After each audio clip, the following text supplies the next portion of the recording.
everyone! Ayan, nagugupit ako guys ng buhok ko. Today is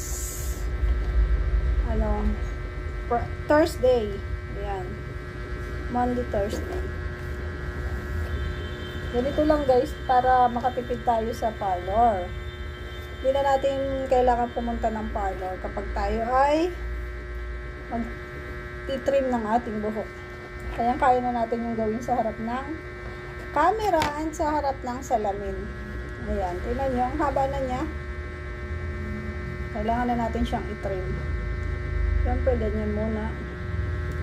Suklay, and then, dinala ko lang lahat siya dito. Kinawi ko lang siya, tapos, yan. Tapos, talian lang natin dito.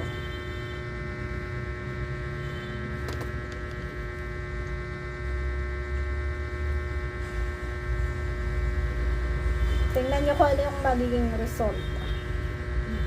Tingnan nyo, hindi siya pantay talaga eh. Diba? Ang pangit.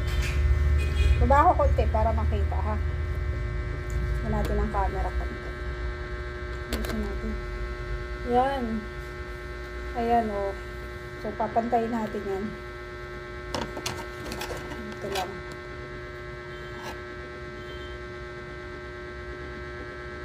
Kinabahan ako guys. Ayan. Baka kasi napaiksi. Dito.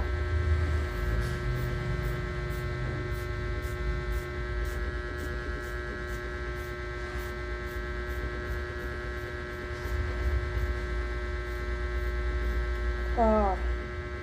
Ito na yung tinanggal natin. Diba? And the result.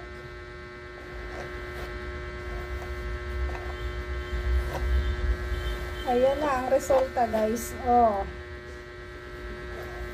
Diba? Very nice. So, hindi na natin kailangan pumunta ng parlor para magpa-trim ng buhok. Ayan na siya guys.